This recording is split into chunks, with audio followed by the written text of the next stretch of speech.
Olá, bom dia, boa tarde, boa noite, não sei a hora que vocês estão assistindo o vídeo. Vou falar sobre o tema, eu acredito que é a base da dermatologia, né? Lesões cutâneas elementares. E por que eu digo que é a base? Porque todo o diagnóstico, todo o tratamento dependem de uma descrição bem feita de uma lesão elementar, certo? A lesão elementar, ela consegue nos mostrar, gente, características se é antiga, se é recente. A gente consegue ver ou supor detalhes até histopatológicos, a partir do olhar da lesão, da descrição de uma lesão bem feita, certo? Então, esse tema é super importante, é fundamental para quem quer entender um pouco de dermatologia. Mesmo que você não vá ser dermatologista, você vai precisar aprender essas descrições, né? Você vai ser urologista, cirurgião, enfim, qualquer outra área, você vai precisar sim também saber um pouco de descrição de lesões dermatológicas, tá certo? Então, assim, vamos lá. A gente tem. A gente pode classificar as lesões, né? De acordo com a cor, com a consistência, se ela é uma coleção líquida ou não, se ela é grossa ou ela é fina, né? Então a gente vai classificando a lesão de várias formas, né? Então, assim, geralmente as lesões da pele, né? Quando a gente pensa assim em alterações da cor, a gente classifica as lesões como mancha ou mácula, né? A mancha ou a mácula, basicamente, é a alteração da cor da pele sem alteração de consistência, sem alteração de espessura, certo? Ou seja, você pega na pele do paciente e você não sente diferente da parte lesionada da parte que não está lesionada, certo? É, a gente pode usar mancha e mácula como sinônimos, mas isso é um pouco confuso na literatura, certo? Tem alguns livros que falam que mácula é até 1 centímetro, mancha é a partir de 1 centímetro, enfim. Vamos adotar aqui a linguagem do Sampaio, né, que é um dos livros-textos mais importantes aqui do Brasil. E, enfim, então a gente trata mácula, mancha como essa alteração da cor da pele, certo? Então, assim, a cor da pele ela pode ser alterada de várias formas, né? Ela pode ter máculas ou manchas, né? Vásculos sanguíneos. E qual a diferença, né? Quando você tem uma lesão eritematosa, não tem extravasamento de hemácias, né? O que isso significa? Existe uma vasodilatação local, né, na pele, e aí você vê aquele vermelhão, porque há uma vasodilatação. Se você comprime a pele, o que é que vai acontecer? Ela vai desaparecer a digitopressão, certo? E o que é que geralmente, né? Não posso falar sempre, mas assim, o que é que geralmente significa se você tem uma lesão eritematosa? Indica inflamação. A inflamação provoca vasodilatação local e vasodilatação local promove esse aspecto avermelhado, né? Então, quando frequentemente a gente usa eritematoso para descrever uma lesão avermelhada. Uma lesão avermelhada é uma lesão que possivelmente tem um processo inflamatório subjacente, certo? Aí você vê agora assim, e a lesão purpúrica?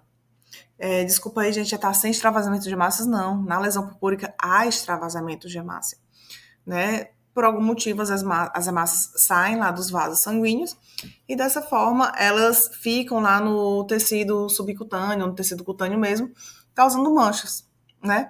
E aí, como elas estão fora dos vasos, quando você comprime na pele, não desaparece a digitopressão, certo? Então, o que acontece? As lesões purpúricas, é muito comum, por exemplo, a gente ter a púrpura senil. O que é a púrpura senil? É aquele idoso, né? Senil de idoso, né? É aquele idoso, sei lá, de 70, 80 anos, que, por questão da idade mesmo, perde o suporte de colágeno subcutâneo, cutâneo, e dessa forma, a ausência do suporte de colágeno deixa os vasos mais vulneráveis a pequenos traumas.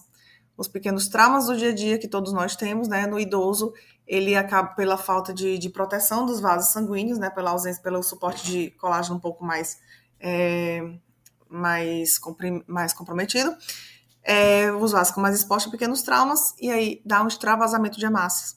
E dessa forma o que acontece? Vocês têm lesões arroxeadas, né? Purpúrica geralmente você fala mais para aqueles tons arroxeados, né? Púrpuros, né? Que o pessoal chama, que é chamado. Mas assim, isso aí também pode variar, né? Porque pode variar, por exemplo, de acordo com o tempo também, né? Se você tem um trauma local, você primeiro vai ficar com a lesão avermelhada barra purpúrica, e depois ela vai evoluir para esverdeada, depois amarelada, depois amarronzada, né? Por quê? Porque a hemácia, ela também, quando ela extravasa, né, ela vai liberar hemoglobina, e a hemoglobina, com o tempo, ela é convertida, transformada em hemocitorina, que é uma cor mais acastanhada, certo? Então, assim, eu acho que a gente já tem um pequeno entendimento, né? Que existem as cores, né, de vasos, barra vaso de sangue, né, e a lesão eritematosa, que é classicamente porque os vasos se dilatam pelo processo inflamatório, e temos também a lesão purpúrica, né, que são as lesões do extravasamento de hemácia. Corrigindo aí, não é sem extravasamento de hemácia, é com extravasamento de hemácia, tá bom? Então, assim, na púrpura, gente, a gente tem o grupo das púrpuras, o que é que elas reúnem? As petequias, a equimose e a víbice. Basicamente todas são púrpuras, né? São extravasamentos de massa, pode ter aquele aspecto um pouco arroxeado, avermelhado barra arroxeado, que não desaparece de expressão, sendo que a epitéquia, ela é até 1 centímetro de diâmetro, e a equimose é a partir de 1 centímetro de diâmetro. E a víbice é aquela lesão purpúrica linear, certo? Aqui temos o eritema, né? No eritema, a gente, que é basicamente o processo de inflamatório, né? O eritema, o que é que ele pode ter? O exantema, é um tipo de. É quando você tem um eritema espalhado no corpo, né, na pele. O enantema, que é o eritema da mucosa, né? E a cianose, né? Que, enfim, a cianose é aquele quadro clínico do paciente, de repente, um paciente chocado, fica com cianose. Só um adendo, gente. Muitas pessoas, no jargão meio que do dia a dia, obviamente de forma errada, fala que uma mucosa está eritematosa. A mucosa não está eritematosa. A mucosa está tem enantema, é diferente. Mas você não vai ser o chato que vai ficar corrigindo no dia a dia isso, né? Enfim, a gente entende o recado. Só reforçando a nomenclatura correta, tá bom? Aí, em relação ao pigmento, né? Existem pigmentos. Existem pigmentos acastanhados. E quando a gente fala em pigmentos acastanhados, a gente vai variar de acordo com a cor da pele. Se é uma lesão da cor da pele, você não vai falar cor de pele, você vai falar normocrômica, certo? Vamos ser elegantes, tá bom? Uma lesão mais escura que a pele é hipercrômica. A lesão mais clara que a pele, hipocrômica, com a lesão sem cor, né? Seria acrômica, né? Que é o caso do vitiligo. E a gente também pode usar alguns nomes, tipo assim, acastanhada, xantomatosa a gente usa para lesão amarelada, que geralmente indica depósito de gordura, né? Então, a gente descreve também em relação ao pigmento, tá bom? Temos aqui, ó, temos uma lesão acrômica, que é a lesão do vitiligo, né? A gente fala é uma mácula acrômica. E aqui a gente tem uma mácula hipercrômica, do melasma, nesse rosto dessa moça. E aí eu vou dar um tempinho para vocês escreverem, né, as seguintes máculas. Né? Então, assim, basicamente, a gente tem uma mácula hipocrômica, arredondada, de borda parcialmente definido, né? Por que é parcialmente? Porque algumas regiões você vê com a definição tá boa e outras não tá tão boas assim. Então, assim, essa é a definição.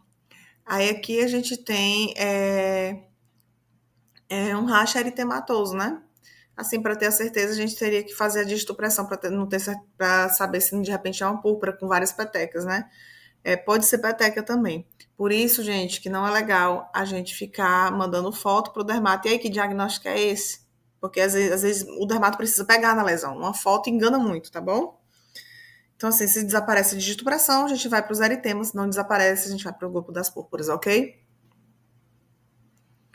Aqui a gente tem, isso é clássico, né? Um racha eritematoso, né? São máculas eritematosas. Às vezes a gente tem pápulas, né? Que depois eu vou explicar adiante o que é pápulas e eritematosas, placas eritematosas. Muito comumzinho no bebê. O bebê, quando ele tem essas viroses da infância, frequentemente, quando eles evoluem para a cura, eles evoluem para o racha. Aí chega a mãe desesperada, meu filho tá todo vermelho, o que é que eu faço, o que é que eu faço, o que é que eu faço? Aí você fala, não, isso é apenas um racha após a virose que seu filho teve, muito comum pelo herpes também, herpes 6, herpes 7. Vocês vão aprender isso na pediatria. com mais detalhes, né? E você acalma a mãe, né? Obviamente, tem aqueles rachas durante o processo infeccioso mesmo, né? Que aí, basicamente, o tratamento é o suporte do processo infeccioso em si, né? Ok? E temos as formações sólidas, ou seja, primeiro temos foi a máculas e manchas, né? Que não, ou seja, não alteravam a textura da pele, não aumentavam, não diminuíam, não era elevado nem nada. São lesões sem elevação e sem alteração de textura. Agora temos as formações sólidas. Gente, pápulas e placas são elevações da pele. A pápula, ela tem até 1 centímetro de diâmetro. E as placas têm mais de 1 centímetro de diâmetro. Ou seja, como é que eu sei se uma placa ou uma pápula? Ou você vê e tá lá óbvio que tá uma lesão elevada, mas se você tiver dúvida, você pega na lesão, e se você sentir uma elevação em relação à pele subjacente, à pele circundante, aí você vê que existe uma elevação, então não é mais uma mácula nem mancha, é uma pápula ou placa. Aí você pode escrever de acordo com a cor, eritematosa, acastanhada, certo? Aí você já vai para outra classificação, ok? Então, aí para vocês verem, gente, ó, a pápula, né? E aqui a placa. Basicamente é o tamanho, né? Aqui a gente tem uma lesão que é a ceratose seborreica, né? Que é uma pápula. Como é que a gente escreveria essa lesão, né? Você já sabe mais ou menos, né? Seria uma placa acastanhada. Desculpa, aqui nessa lesão da ceratose seborreica. É uma pápula acastanhada de superfície rugosa, tá certo? E já aqui a gente tem as lesões, né? Classicamente da psoríase, né? Que, obviamente, a foto está pequenininha, mas o que é a lesão clássica da psoríase? São placas eritematosas descamativas, ou eritemato descamativas, né? Vamos continuar. Temos o nódulo, né, que são lesões com conteúdo sólido entre 1 a 3 centímetros, e o tumor, são as tumorações, lesão com conteúdo sólido maior do que 3 centímetros, né? Em relação às formações sólidas, a gente também tem a goma. Gente, o clássico da goma, o que é a goma? São como se fossem sólidos, nódulos, com uma liquefação central, certo? E quem é que tem essas lesões gomosas, esses gomas? Classicamente a sífilis terciária, né? Cada vez está ficando mais raro de se ver, graças a Deus, mas é uma lesão bem clássica da sífilis terciária, tá certo? E aqui a gente tem, muito importante, geralmente a verrucosidade, a gente fala assim, é a superfície, né? Aquela superfície bem regular que a gente chama superfície verrucosa. E a vegetação, ela é aquele aspecto para fora de couve-flor. Então, a verrucosidade, você sente aquele aspecto verrucoso e a vegetação é para fora, né? Então, assim, aqui como é que a gente descreveria essa lesão? Vocês já sabem, né? Como é que a gente classifica isso, né? Isso é uma placa acastanhada de superfície verrucosa, de borda irregular, né? Porque a bordazinha é irregular, mas bem definido. Por quê? Porque você consegue ver o que é pele saudável do que é pele não saudável. Então você consegue ver uma definição precisa. E aqui nós temos lesões vegetativas discretamente eritematosas, né? Você vê que ela é um pouco mais vermelhinha do que em relação à pele circundante, certo? E aí, gente, aqui nós temos a urtica, que são elevações edematosas, né? Lesões de urticária, que é qual a característica clássica da urtica? Ela dura menos que 24 horas, ela vai e volta, certo? Então, são lesões eritematosas, edematosas que vão e voltam, certo?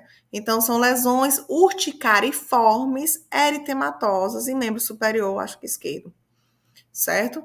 E aí são essas lesões edematosas. Temos as coleções líquidas. Eu acho que vocês já estão na altura desse campeonato, talvez você já saiba, né? Temos a vesícula, que o que é a vesícula? É uma lesão circunscrita que contém substância clara, né?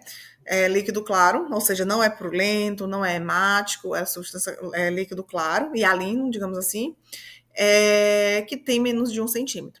Já a bolha, ela tem mais de 1 centímetro. Essa lesãozinha aqui, gente, vesículas agrupadas, vocês já devem ter ouvido falar com certeza, né? Então, assim, lesões clássicas de vesículas agrupadas é as lesões dos herpes, né, no geral. Herpes zoster pode dar lesão de vesícula agrupada, herpes simples pode dar vesículas agrupadas, certo?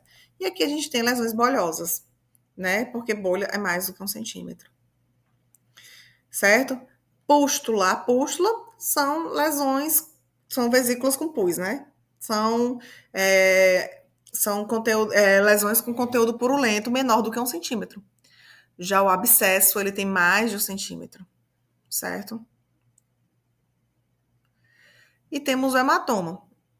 O hematoma é a formação circunscrita com coleção de sangue em seu interior, né? Que não tem nada a ver com equimose, viu, gente? Com as púrpuras, né? O hematoma você tem uma coleção de sangue mesmo, e não um extravasamento de sangue, certo? Então, olha aqui, a petequia, ela é menos de 1 centímetro, é um extravasamento de hemácias, né? Como a massa vai para fora do vaso, ela não consegue desaparecer a digitopressão. Então, a petequia, ela é menos do que 1 centímetro, e a quimose, que tem uma formação histopatológica semelhante, né? Mas, assim, são frequentemente causas bem diferentes, e a quimose é mais do que 1 centímetro. Pápula, lesões elevadas com menos de 1 centímetro, placa com mais de 1 centímetro. Vesícula, essas lesões purulentas contendo menos de centímetros e bolhas mais de 1 centímetro. Temos a pústula e também temos o abscesso. Temos agora alterações da espessura. Então, gente, só pelo exame físico, eu consigo dizer que essa mão, ela tem uma lesão crônica. Mais de 1 mês, 2 meses, fácil. Aí fala, você é bruxa. Não, não é bruxa, sabe exame físico. Por quê? Porque ele tem essa liquenificação. E o que é a liquenificação? É um aumento da espessura da pele, aumento da espessura cutânea, certo? Com a acentuação dos sulcos. Essa lesão é clássica de um prurido crônico, daquela pessoa que está se coçando há vários meses. Você não tem uma mãozinha desse jeito, se coçando há 2 semanas. Não tem. Então, chega um paciente desse com essa mão desse jeito, você sabe que a paciente tem uma coceira intensa há vários meses. Então, assim, só com o exame físico, não precisa nem me falar nada. Eu sei que o paciente tem uma condição já crônica, né? Então, ele tem o quê? Uma placa liquenificada. Por que é placa? Porque a lesão é elevada, né? É uma placa liquenificada de bordas mal definidas, né? Aliás, você não consegue ver muita definição, né? Mal definidas, em região de dorso de mão, certo? Agora, e a ceratose? O que é a ceratose? Você tem alteração da espessura? Tem. É um espessamento da epiderme, camada córnea. Ou seja, só lembrando para vocês, né? Na epiderme a gente tem a camada córnea, que é basicamente um acúmulo de queratina lá, bem compactazinha. Embaixo temos a epiderme, embaixo temos a derme, né? Ou seja, a ceratose, ela tem um espessamento da camada córnea, que é a camada de ceratina mais superficial, por isso o nome é ceratose ou queratose, tanto faz, né? Então temos o espessamento da camada córnea, que é a camada formada por queratose, ceratose, por isso o nome, e também o espessamento da epiderme mais superior. E a superfície é áspera. Como ela é basicamente queratina, ceratina, que é essa proteína da pele como se fosse uma proteína mais acumulada, você tem esse aspecto áspero e meio graxento, e com superfície meio rugosa. Então, assim, quando você vai descrever, você descreve o quê? Como pápulas acastanhadas de superfície áspera ou superfície, inclusive tem essa expressão, graxenta, certo? Superfície acastanhada ou superfície áspera, certo? Bem comum no idoso, 100% benigna. A gente olha, quem é inexperiente, né? Olha, acha horrível. Tem gente que pensa até numa lesão maligna, mas não. É só uma ceratose seborreica ou queratose seborreica. Ceratose do nome de queratina, certo? Para vocês já correlacionarem com a histopatologia. Temos a esclerose, que é um endurecimento da pele, a pele mais espessa, né? A gente tem aquela morfeia, né? E pacientes com esclerodermias, enfim, da reumatologia, né? Existe, e também temos a atrofia. A atrofia, ela pode ser causada tanto pela idade como diversas condições médicas, né? Pacientes com síndrome de Cushing ou doença de Cushing, eles têm a pele atrófica. Por quê? Porque o cortisol elevado, ele promove a atrofia da pele, né?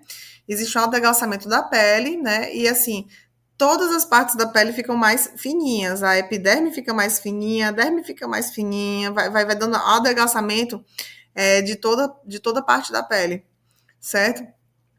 E E aí temos também alteração da espessura, a infiltração. Gente, quando a gente vê uma lesão infiltrada, a gente pega, é uma lesão levemente endurecida em relação à pele normal, né, da pele subjacente. Diferente, não é a mesma coisa do espessamento de uma pele e de uma ceratose. Você sente ela mais dura, entendeu? Como se fosse dentro da. E o que é que isso significa? Significa um intenso infiltrado inflamatório, certo? Que pode ser por neutrófilo, linfócito, tem um processo inflamatório lá. Então, você vê essa lesão desse paciente, você vê que é uma placa eritematosa, e você só fala que é infiltrada, assim, você às vezes tem a sensação no olhar, quando você tem um pouquinho mais de experiência.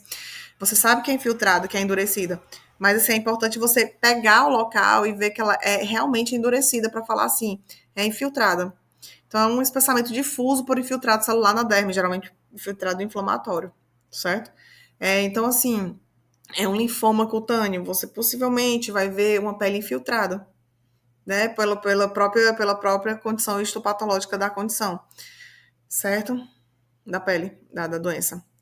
Temos também as perdas e reparações teciduais, né? Esse esqueminha bem facinho aqui que a gente está vendo a fissura, né? Que é essa lesão linear, a erosão, que é a perda da epiderme, a escoriação, que é uma erosão causada por trauma, né? E temos a úlcera. A úlcera é quando atinge a derme ou até o subcutâneo mesmo, né? Então, assim, quando a gente olha uma lesão dessa, a gente já sabe como ela vai evoluir em termos de cicatrização. Por exemplo, se ela atinge derme, é possível que existe a chance de evoluir para uma cicatriz com produção de atuando no envolvimento do colágeno. Dessa forma, existe uma chance de questão de evoluir para uma cicatriz hipertrófica, um queloide. Se atua só na epiderme, né? A epiderme, você vai ter basicamente a chance de manchas, né? Máculas hipocrômicas ou hipercrômicas pós inflamatórios ou pós-trauma, enfim, você tem aquela mancha. Mas quando ela já atinge a derme, você já sabe que pode evoluir para uma cicatrização inestética, né? Então, assim, mostrar aqui para vocês, ó, aqui, por exemplo, a gente tem uma lesão mais para erosão, né? Ou seja, tem uma perda bem superficial. Já aqui, você vê uma úlcera, e quando você faz o exame físico bem de perto, você vê que já teve um aprofundamento em relação à derme.